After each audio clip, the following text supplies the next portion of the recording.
పరిస్థితి బాగాలేదన్న కేసీఆర్ వ్యాఖ్యలకు కౌంటర్ ఇచ్చారు సజ్జల రామకృష్ణారెడ్డి. ఎన్నికల కోసమే కేసీఆర్ అలాంటి వ్యాఖ్యలు చేశారని ఆయన విమర్శించారు.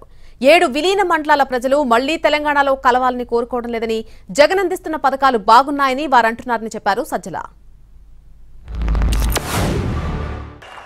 అభివృద్ధి గురించి నేను చెప్పే అవసరం లేదు. మనం ఎవరితోనైతే విడిపోయినామో అదే బార్డర్లో మీరున్నారు. వాళ్ళ రోడ్లు ఎట్లున్నాయో మన రోడ్లు ఎట్లున్నాయో గదే నిదర్శనం. మీకు నేను ఎక్కువ చెప్పే అవసరం లేదు. మీరు రోజు పోతారు వస్తారు, నిత్య సంబంధాలు ఉంటాయి. మీకు డబల్ రోడ్ వచ్చిందిరా అంటే తెలంగాణ, సింగిల్ రోడ్ వచ్చిందిరా అంటే ఆంధ్ర. మీకు కనబడతా ఉంది.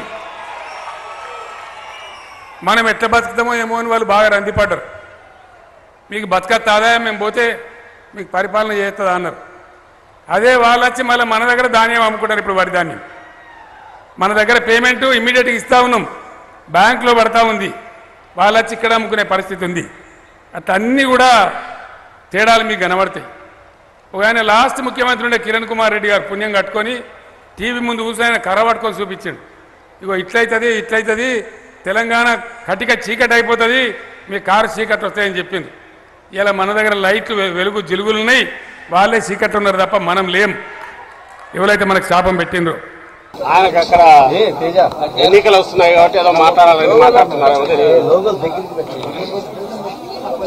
నిన్నను ఎక్కడో చూశాను, బార్డర్ ఆ 7 విలేజెస్ అయితే 7 మండలాలు కలిసిన వాటిలో అనుకుంటాయి.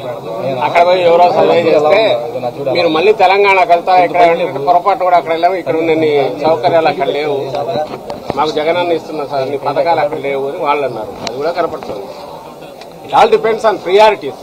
ఏ రాష్ట్రమైనా, ఏ రాష్ట్ర ప్రభుత్వం అయినా, ఏ రాజకీయ పార్టీ అయినా అధికారంలోకి వచ్చినప్పుడు ఏమి ప్రాధాన్యాలు అనుకుంటుంది, దేని మీద పెడుతుంది అంటే జగన్మోహన్ రెడ్డి గారు చూజ్ చేసుకున్న ప్రియారిటీస్ ఓట్లు వీటిని చూడడంతో పాటు అన్నిటికంటే ముఖ్యంగా మొత్తం సమూలంగా పేద వర్గాలు SC, ST, BC maturation basis మీద కరప్షన్ లేకుండా, అవినీతికి ఇది లేకుండా పారదర్శకంగా సాచురేషన్ బేసిస్ మీద వాళ్ళకి ఇవ్వాలనుకున్నవన్నీ ఎన్ని కష్టాలు వచ్చినా నేరుగా కిందికి చేరుస్తుంది.